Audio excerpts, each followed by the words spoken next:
Welcome to breakthrough point guys. मैं अभिषेक त्रिपाठी फिर से आपके लिए आज एक नया टॉपिक लेकर आया हूँ, जैसा कि हमने डिसाइड किया था लास्ट क्लास में। अभी प्रीवियस जितने भी टॉपिक्स हमने किए हैं, आई होप कि आपको ये टॉपिक्स बहुत अच्छे से समझ में आ रहे हो। और साइड बाय साइड जो क्वेश्चंस हम प्रैक्टिस करा रहे हैं आपको हर चैप्टर के वाइज, ठीक है। जैसे कि हमारा जो हमने कंसेप्ट डिसाइड किया था कि पहले एक बेसिक चैप्टर को पढ़ाया जाएगा एंड देन नेक्स्ट वीडियो में हम उससे रिलेटेड जितने भी पॉसिबल क्वेश्चंस हैं उन्हें कराएंगे। ठीक है, तो आई होप कि मेरी ये अप्रोच आप लोगों के लिए काफ़ी हेल्पफुल हो। ठीक है, उसी चीज़ को पॉइंट ऑफ व्यू में रखते हुए आज ये दूसरी वीडियो आपके लिए जो है एक नए चैप्टर की वीडियो मैं आपके लिए लेकर आ रहा हूँ, जिसका नाम है आर्टिकल। कैंडिडेट जो प्रिपेयर कर रहे हैं नेवी के एसएसआर या X Y group, air force X Y group के एग्जामिनेशन के लिए, उनके लिए ये वीडियो काफ़ी हेल्पफुल होने वाली है। और हेल्पफुल होने का रीज़न सिर्फ ये है क्योंकि आर्टिकल से 2 से 3 क्वेश्चंस 100% पूछते हैं। ठीक है, तो ये वीडियो काफ़ी शॉर्ट वीडियो होगी क्योंकि बहुत छोटा चैप्टर है, लेकिन अप्रोच इसका बहुत इंपॉर्टेंट है क्योंकि इससे जो क्वेश्चंस आते हैं वो बहुत इजी टू स्कोर क्वेश्चन होते हैं। मतलब अगर आर्टिकल चैप्टर से क्वेश्चन आपसे पूछ रहा है तो ये आपका गलत नहीं होगा। ठीक है, दूसरी चीज़, यही चैप्टर आर्टिकल चैप्टर हो सकता है बुक में डिटर्मिनर्स के नाम से हो। ठीक है, जिसमें आपको एडजेक्टिव और आर्टिकल दोनों कंबाइन करके पढ़ा दिया जाता है कभी कभार। तो आर्टिकल चैप्टर आज हम देखेंगे। ठीक है, सबसे पहले when I am talking about article, तो आर्टिकल में सबसे इम्पॉर्टेंट जो कंसेप्ट है हमारा वो ये हो जाएगा कि आर्टिकल होता क्या है। ठीक है, आर्टिकल एक वर्ड है जो यूज़ हो रहा है इंट्रोडक्शन के लिए।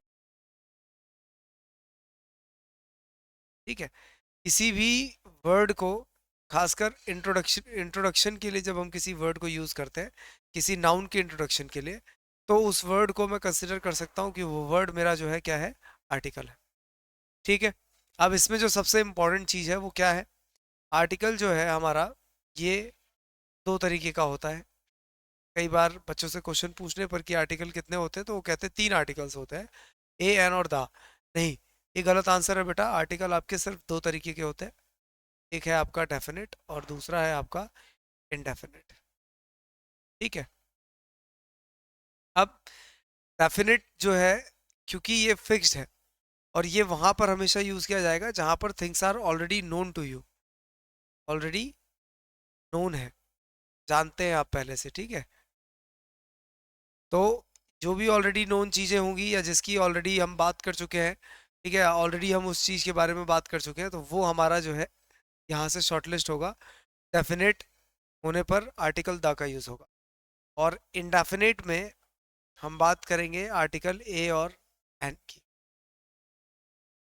ये जो 2 आर्टिकल्स हैं ये वहाँ पर यूज़ होंगे जहाँ पर हम फर्स्ट टाइम किसी को या तो इंट्रोड्यूस करेंगे या फिर हम फर्स्ट टाइम किसी की बात करेंगे। तो फर्स्ट टाइम जब भी लगेगा तो एन और ए का यूज़ होगा, और जब हम ऑलरेडी नोन की बात करेंगे या उन चीज़ों की बात करेंगे जिसको हम पहले से जानते हैं, वहाँ पर आर्टिकल द का यूज़ होगा। ठीक है, तो अब कंसेप्ट क्या है, कंसेप्ट ये है कि हमें यही तो सीखना है कि आर्टिकल द का यूज़ कहाँ करना है, ए कब लगाना है, एन कब लगाना है। कई बार बच्चे पूछते हैं कि सर हमें ये तो पता है कि आर्टिकल ए क्या होता है, एन क्या होता है, लेकिन हमें इनका यूज़ नहीं पता है। ठीक है, इनका यूज़ बहुत सिंपल है। सबसे पहले मैं आपको बताता हूँ बेसिक कंसेप्ट। बेसिक कंसेप्ट कहता है कि आर्टिकल एन का यूज़ जो होगा वो होगा हमेशा वॉवल से पहले। वॉवल से पहले मतलब अगर मैंने एप्पल लिखा है तो पहला अक्षर ए है, एप्पल। ठीक है, और ए एक कॉन्सोनेंट वॉवल में आता है, आपका कॉन्सोनेंट नहीं होता, इसलिए यहाँ पर मैं एन एप्पल बोलूँगा। ठीक है, यही अगर मैं बोलता एग, ये भी मेरा वॉवल है, यहाँ पर दोबारा से एन लगेगा। लेकिन जब मैंने बोला कार, कार मेरा कॉन्सोनेंट में आ रहा है और यहाँ पर ए का यूज़ होगा। जिन कैंडिडेट्स को नहीं पता है कि वॉवल और कॉन्सोनेंट्स क्या होते हैं, वॉवल बेटा आपके 5 तरह के होते हैं, ए ई आई ओ और यू। और जिन्हें ये नहीं पता कि कॉन्सोनेंट्स क्या होते हैं वो भी देख लो। इंग्लिश अल्फ़ाबेट में ए ई आई ओ यू को छोड़कर जो भी बचता है, ठीक है, जो भी बचेगा वो हमारा कॉन्सोनेंट हो जाएगा। जैसे आपका सी हो गया, डी हो गया, ठीक है, एफ हो गया, जी हो गया, एच हो गया, ये मतलब सो ऑन जितना भी आपका है, ठीक है, वो आपका फिर कॉन्सोनेंट में काउंट किया जाता है। नेक्स्ट सबसे इंपॉर्टेंट चीज, अभी हमने ऊपर पढ़ा कि अगर सेंटेंस में पहला अक्षर या किसी भी वर्ड में पहला अक्षर आपका दिया हुआ हो, जो कि क्या हो,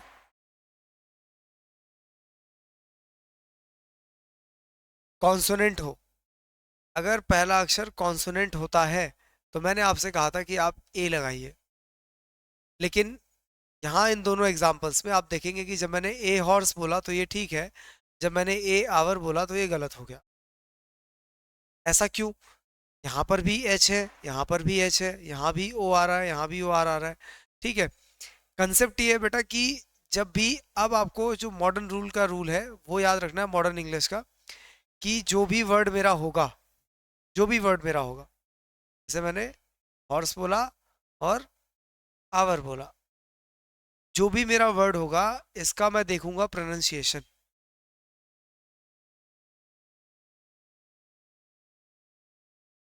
ठीक है, प्रोनाउंसिएशन इंपॉर्टेंट रोल प्ले करता है। किस लिए रोल प्ले करता है इंपॉर्टेंट, ये भी समझेंगे।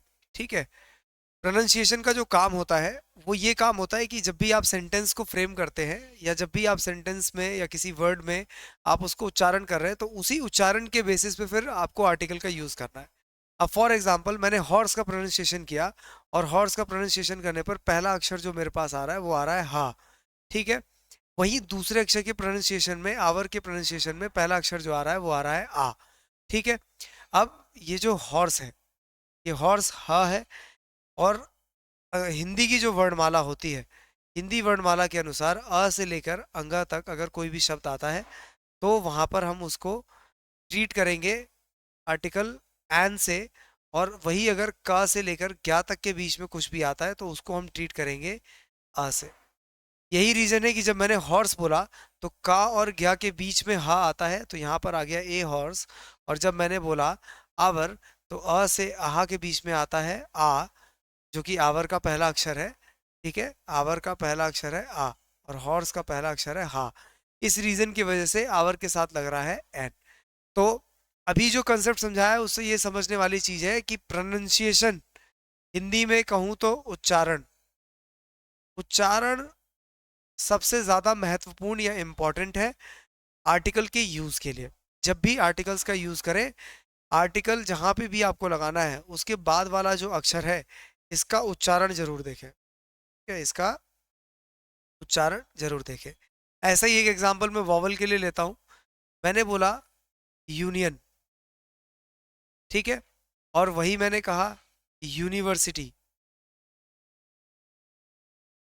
ठीक है, यूनियन में, यूनिवर्सिटी में और अम्ब्रेला में।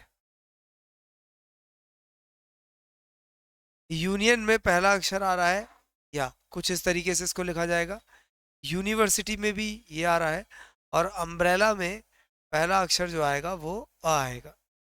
अब देखो, क्योंकि जब मैंने यूनियन का उच्चारण किया तो यह आ रहा है जो कि क से ज्ञा के बीच में है, और क्योंकि ये का से ज्ञा के बीच में है तो फिर से यहाँ क्या लग गया, ए यूनियन।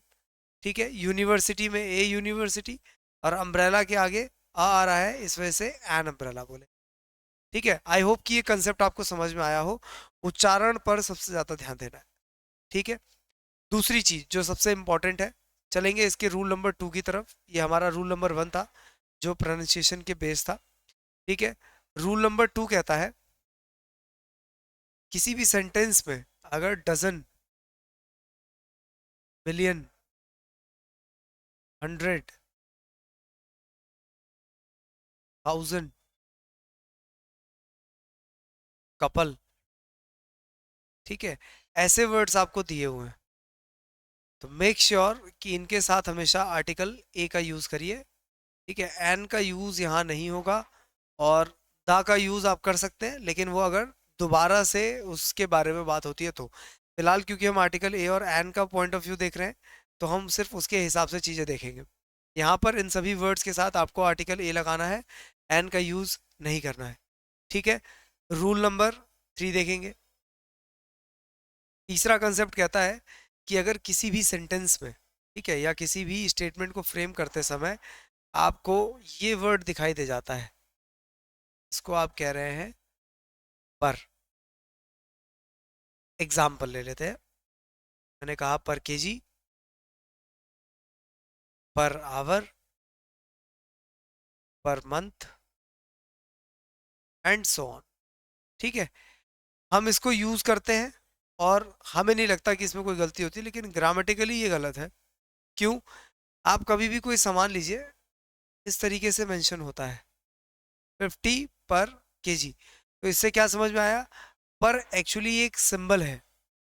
ठीक है, ये ऐसा नहीं है कि कोई वर्ड है, ये हमने लिखना शुरू कर दिया है। हम इस सिंबल को अब इस तरीके से लिख रहे हैं, जो कि गलत है। ठीक है, हम कभी भी सिंबल को लिख नहीं सकते हैं। जो सिंबल है उसको सिंबल को सिंबल की तरह ही यूज किया जाएगा। अगर नहीं लिख सकते तो करें क्या? अब फॉर एग्जाम्पल एग्जामिनेशन में क्वेश्चन आया और आपको क्वेश्चन दिया गया, this train runs 50 kilometre per hour. अब सेंटेंस में यहाँ पर 50 किलोमीटर पर आवर कहा। ठीक है, सेंटेंस अगर कोई स्टूडेंट कर रहा है या पढ़ रहा है तो उसको मेरे हिसाब से मुझे नहीं लगता कि वो उसको लगेगा कि सेंटेंस में कुछ गलती है। ठीक है, क्योंकि एज सच ग्रामेटिकल कोई एरर है ही नहीं। लेकिन पर वर्ड का यूज जो है वो यहाँ पर नहीं किया जा सकता। इन स्पाइट ऑफ यूजिंग पर, मैं यहाँ पर एन आर का यूज करूंगा। और आर से पहले एन क्यों आया है, ये हम ऑलरेडी पीछे डिस्कस कर चुके हैं कि किस बेसिस पर एन और ए का यूज होता है। तो मैं जो आपको बता रहा हूँ इस रूल में वो ये बता रहा हूँ कि पर वर्ड अगर आपको सेंटेंस में दिया है तो उसको तुरंत ए और एन से रिप्लेस करिए and that will be the right thing. ठीक है, फिर देखते हैं चौथा कंसेप्ट। जितने भी काउंटेबल नाउन है बेटा, इन सभी के साथ आर्टिकल ए और एन का यूज करिए। और मेरे जितने भी अनकाउंटेबल नाउन है, इन सब के साथ मैं हमेशा आर्टिकल द का यूज करूंगा। ठीक है, इसी का एक एक्सेप्शन है हमारा, और एक्सेप्शन कह रहा है कि नॉइज एक अनकाउंटेबल नाउन है। ठीक है, जो कि अनकाउंटेबल होने के बाद भी अपने साथ आर्टिकल ए को फॉलो कराता है। ना तो दा लगता है, ना ही एंड लगता है। ठीक है, तो दूसरा जो कंसेप्ट हमारे पास आया निकल कर वो ये आया कि हमने देखा कि काउंटेबल के साथ हमेशा ए और एन लगता है और अनकाउंटेबल के साथ दा लगता है, जो कि एकदम सही है। लेकिन अनकाउंटेबल में एक एक्सेप्शन है, दैट इज नॉइस। नॉइस है अनकाउंटेबल, लेकिन अपने साथ हमेशा आर्टिकल ए को फॉलो कराता है। दा को और एन को यूज करना गलत होगा। ठीक है, ये हो गए आपके काउंटेबल, आपका जो है आर्टिकल ए और एन का यूजेज। ठीक है, इसमें एक कंसेप्ट और रहता है, अगर आप लोगों को नहीं पता तो मैं आपको बताता हूँ। एक वर्ड होता है एक्रोनिम, इसको हम शॉर्ट फॉर्म भी कहते हैं। ठीक है, जितनी भी शॉर्ट फॉर्म्स होती हैं हमारी, अभी सबसे पहला रूल हमने देखा था कि वॉवल के साथ हमेशा एन का यूज और कॉन्सोनेंट के साथ हमेशा ए का यूज। अब हम यही देखेंगे कि यहाँ पर वॉवल और कॉन्सोनेंट तो जो आपको रूल दिया हुआ है ये सही दिया हुआ है, इसमें कोई गलती नहीं है। जो मैंने आपको पढ़ाया वो भी करेक्ट है। लेकिन ये फिर से एक एक्सेप्शन है। और एक्सेप्शन क्या है? एक्सेप्शन ये है कि leaving some vowels we have some consonant as well. हमारे पास कुछ कॉन्सोनेंट है, जैसे कि H, F, M, N, L, R, S और एक्स। ये कुछ कॉन्सोनेंट्स हैं जो कि अगर शॉर्ट फॉर्म्स में, जैसे border security force, border security force, हर वर्ड के पहले अक्षर को उठाकर जो नया वर्ड बनता है, इसी को आप एक्रोनिम या फिर आप शॉर्ट फॉर्म कहते हैं। ठीक है, अब करना क्या है ये समझेंगे। जैसे मान लो मेरे पास एक शॉर्ट फॉर्म आई एच। ठीक है, मैं इस लाइन में गया और मैंने देखा कि H, F, M, N, L, R, S. S मेरे को गिवन है। अब मैं क्या करूंगा कि मैं यहाँ पर, एस एक कॉन्सोनेंट है, मैं चाहूँ तो यहाँ पर ए का यूज कर सकता हूँ। लेकिन मैं ऐसा नहीं करूंगा और मैं यहाँ पर यूज करूंगा क्या, N H D M. Reason क्या है, एस डी एम को शॉर्ट फॉर्म को, जब मैं एस डी एम की शॉर्ट फॉर्म को हिंदी में लिखता हूँ तो एस इस तरीके से लिखा जाएगा, डी और एम। पहला अक्षर क्या है, ए, जो कि अ से आ तक के बीच में आ रहा है, और इस रीजन की वजह से दोबारा उच्चारण करने की वजह से यहाँ पर एन का यूज होगा।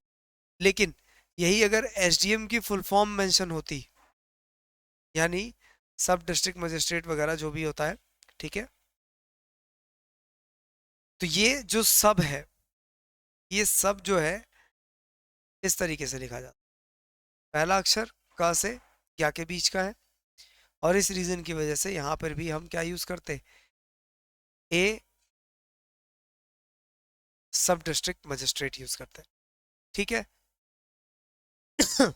ये हमारा रीजन हो गया कि किस रीजन की वजह से हम यहाँ पर जो भी हमारा ये एसडीएम वगैरह हमने यूज किया है, इसकी वजह से जब भी ये शॉर्ट फॉर्म में रहेगा या इन सभी लेटर्स से शुरू होने होने वाली हर शॉर्ट फॉर्म में मेरे को एन यूज करना है, और अगर इन्हीं लेटर्स से स्टार्ट हो रहा है लेकिन वो शॉर्ट फॉर्म नहीं है तो वहां पर मेरे को ए का यूज करना है। ठीक है, इसके साथ अगर मैं ए का यूज करूंगा तो वो गलत हो जाएगा, तो मुझे एन का ही यूज करना है और वो सही होगा। तो खास ध्यान रखें कि मैंने आपको जो चीज़ समझाई है वो क्या है। ठीक है, शॉर्ट फॉर्म्स में हमेशा याद रखिए अगर कोई वॉवल आ रहा है तो that is a different thing completely, लेकिन कॉन्सोनेंट अगर ये इनमें से कोई सा भी कॉन्सोनेंट आ जाता है तो भी आपको उसके साथ जो यूज करना है वो आर्टिकल एन का ही यूज करना है।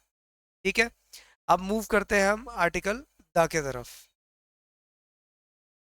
सबसे इंटरेस्टिंग पॉइंट है ये आर्टिकल द का यूज। ठीक है, क्योंकि इसके जो कंसेप्ट हैं ये इंटर रिलेटेड है, और मैं आपको जिस तरीके से समझाऊंगा मैं इस तरीके से आपको उसको एक्सप्लेन करूंगा कि आप कभी भूलेंगे नहीं इसे।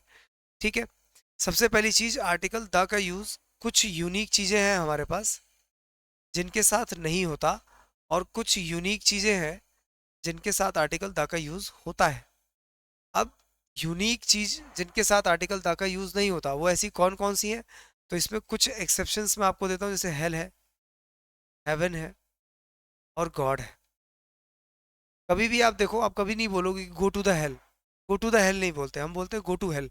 रीजन क्या है, क्योंकि ये जो तीन वर्ड्स हैं हेल, हेवन और गॉड, ये तीन ऐसे यूनिक वर्ड है। पहली चीज तो ये यूनिक है, ऐसा नहीं है कि दो चार हेल है, एक ही हेल है। गॉड बहुत सारे होते हैं लेकिन गॉड गॉड होता है, एक सुप्रीम पावर होती है, तो इसको भी हमने एक यूनिक चीज मानी हुई है। तो जितने भी मेरे हेल, हेवन और गॉड, ये तीनों वर्ड्स हैं, ये यूनिक है और इनके साथ मैं आर्टिकल द का यूज नहीं कर सकता, ये रूल कहता है। फिर दूसरे कंसेप्ट में मैं देख रहा हूँ कि हमारे पास कुछ यूनिक चीजें हैं जिनके साथ मैं आर्टिकल द का यूज कर सकता हूँ, जैसे कि सन हो गया, अर्थ हो गया, ठीक है, एनवायरनमेंट हो गया। अब यहाँ पर हम इसका यूज कर सकते हैं और ये गलत नहीं होगा। ठीक है, आर्टिकल द का यूज कर सकते हैं। ये जितनी भी चीजें मैं आपको बताऊंगा that is completely for article the, इसमें आर्टिकल ए और एन नहीं है। ठीक है, फिर द का दूसरा यूज होता है माउंटेन के लिए, पहाड़ों के लिए। पहाड़ में दो कंसेप्ट है बेटा, एक है माउंटेन पीक और दूसरा है माउंटेन रेंज। पीक हमेशा आपको पीक के साथ यूज, माउंटेन माउंटेन पीक के साथ हमेशा आर्टिकल द का यूज नहीं करना, लेकिन वहीं आपको अगर द दिया हुआ है माउंटेन रेंज के लिए तो आप यूज कर सकते हैं। यानी अगर मैं बोलता हूँ the mount Everest, the mount Everest, तो ये गलत है। लेकिन अगर मैं बोलता हूँ द हिमालयाज, तो ये फिर आपका सही है। ठीक है, माउंटेन से नदियाँ निकलती हैं, जितनी भी रिवर है सबके नाम के साथ लगाइए। रिवर से फिर सी हो गया, समुद्र बनता है। सी से ओशन है, ओशन से आइलैंड है, आइलैंड के बाद डेजर्ट देखिए, डेजर्ट के बाद फिर आप देखेंगे गल्फ। ठीक है, यहाँ पर भी आप आर्टिकल द का यूज़ करेंगे। तो अल्टीमेटली अगर मैं कहना चाहूँ या अगर मैं कहूँ तो आर्टिकल द का यूज़ माउंटेन पीक के और रेंज के बाद रिवर के साथ होता है, सी के साथ होता है, ओशन के साथ होता है, आइलैंड के साथ होता है, डेजर्ट के साथ होता है और गल्फ के साथ होता है। ठीक है, तो ये जितने भी आपके सी है, ओशन है, आइलैंड है, डेजर्ट है और गल्फ है, इन सब के साथ आर्टिकल द यूज़ करिए and that is grammatically correct. इसमें कोई गलती नहीं है। फिर इसी को जब हम और आगे लेकर चलते हैं तो हमेशा याद रखिए कि हमारे पास कुछ एक्सेप्शंस हैं, जैसे कि लैंग्वेज। लैंग्वेज के साथ कभी भी आर्टिकल द का यूज़ नहीं कर सकते। वहीं पे अगर मैं बात करूं नेशनैलिटी की, तो नेशनैलिटी के साथ आप आर्टिकल द का यूज़ कर सकते हैं। ठीक है, इसमें कोई गलती नहीं है। अपार्ट फ्रॉम दैट, इसी में एक कंसेप्ट फिर निकल कर आता है कंट्री। कहते हैं कंट्री के नेम के साथ कभी भी आर्टिकल द का यूज़ नहीं होता। फिर इसी में एक एक्सेप्शन निकल कर आता है, कहते हैं कि नहीं, नेम के साथ आप आर्टिकल द यूज़ कर सकते हो। कब कर सकते हो? क्राइटेरिया ये है कि उसमें यूनियन, यूनाइटेड, रिपब्लिक और किंगडम, ये वर्ड्स आपको दिए हुए हों। ठीक है, तो यूनियन, यूनाइटेड, रिपब्लिक और किंगडम, अगर ये वर्ड्स आपका किसी कंट्री के नेम में है तो आर्टिकल द को यूज़ करिए, सही होगा। और अगर इनमें से कुछ भी नहीं है तो वो फिर गलत होगा। फॉर एग्जाम्पल, अगर मैं इंडिया बोलूँ तो द इंडिया नहीं कह सकते, वो गलत हो जाएगा। लेकिन अगर आप बोलते हैं द रिपब्लिक ऑफ इंडिया, तो ये आपका सही है, इसको कोई गलत नहीं कर सकता है। ठीक है, फिर इसी में और आगे जाते हैं। स्टेट, किसी भी स्टेट के नाम के साथ आर्टिकल द का यूज़ नहीं करना है। ठीक है, we got an exception that is the Punjab. ये एक्सेप्शन है हमारे पास, द पंजाब। ये स्टेट है जिसके नाम के साथ आप आर्टिकल द लगा सकते हैं। स्टेट के बाद जितने भी पॉलिटिकल पार्टी हैं, इनके नाम के साथ मैं लगाऊंगा। ठीक है, पॉलिटिकल पार्टी के बाद फिर जितने भी आपके रिलीजन हैं, इनके साथ लगाऊंगा। रिलीजियस ग्रुप के साथ लगाऊंगा। रिलीजियस ग्रुप्स के अलावा फिर मैं, मेरे पास जितने भी हिस्टोरिकल मॉन्यूमेंट्स हैं,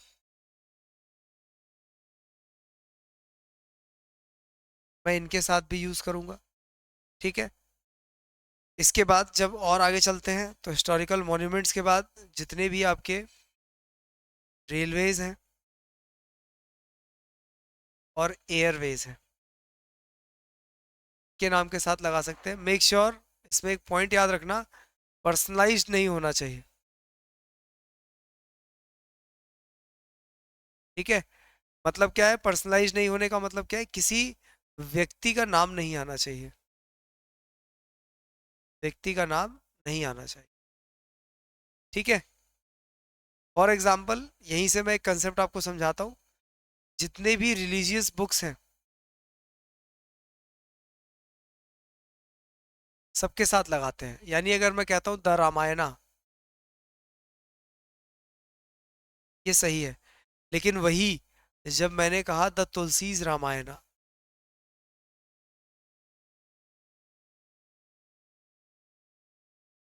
ये हो गया गलत। रीजन, तुलसीज रामायणा बोलने पर आप अगर इसको जो है देख रहे हैं तो ये हो गया है पर्सनलाइज्ड, नाम जुड़ गया। नाम जुड़ने पर कभी भी आर्टिकल द का यूज नहीं किया जाता है। आप प्लेन यूज करिए, बिना किसी व्यक्ति के नाम के आर्टिकल द यूज करिए, बिल्कुल सही होगा। ठीक है, रेलवेज और एयरवेज के बाद फिर जितने भी होटल्स हैं इनके साथ यूज करिए। जितने न्यूज़पेपर्स हैं इनके साथ यूज करिए।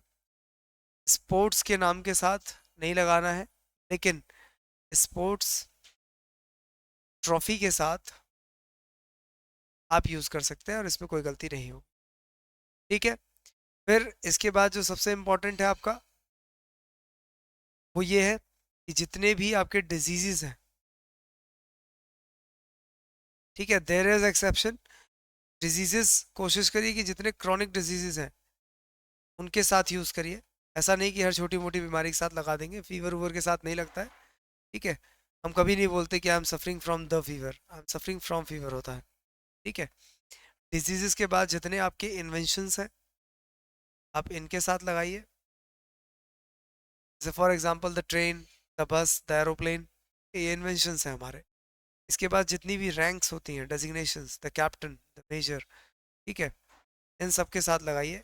या फिर आप इसके नीचे डेजिग्नेशन भी लिख लीजिए, दैट विल बी बेनिफिशियल। यहाँ यूज़ कर सकते हैं, कोई प्रॉब्लम नहीं। ठीक है, अपार्ट फ्रॉम दैट जितने भी वॉर हुए हैं इन सब के साथ लगाइए। जितने रेवोल्यूशन हुए हैं आप इनके साथ भी यूज़ कर सकते हैं, कोई इशू नहीं है। ठीक है, वॉर के साथ और रेवोल्यूशन के साथ भी हम इसे यूज़ कर सकते हैं। मूविंग फर्दर, फिर जितने भी आपका जो है म्यूज़िकल इंस्ट्रूमेंट्स हैं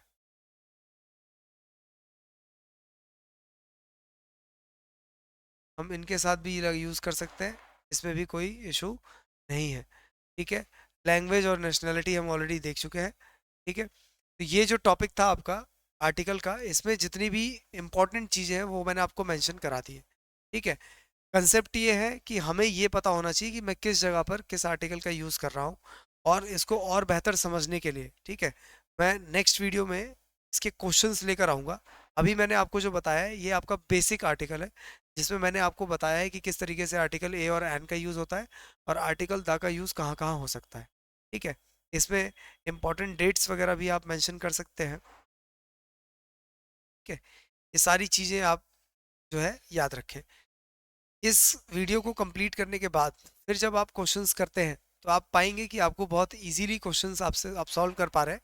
ठीक है, 100% एक्यूरेसी तो नहीं आएगी स्टार्टिंग में, बिगिनिंग में, क्योंकि उसका रीज़न है बहुत सारी चीज़ें अभी भी ऐसी हैं जो हमें सीखनी है, जो कि हम अपने नेक्स्ट वीडियो में कवर करेंगे, या जिसमें मैं आपको बताऊंगा कि किस तरीके की चीज़ें हैं या क्या क्या क्वेश्चंस रेज होते हैं और उनको किस तरीके से हमें सॉल्व करना होता है। क्योंकि बिना लाइव एग्जांपल के अगर आप देखें तो बेसिक आपका जो होता है वो आर्टिकल आप पढ़ चुके हैं, लेकिन जब रियल एग्जांपल्स आप करेंगे तब आपको और थोड़ा सा बेहतर समझ में आएगा। फिलहाल के लिए इतना रखते हैं और बाकी हम अपना नेक्स्ट वीडियो में देखते हैं। Thank you guys.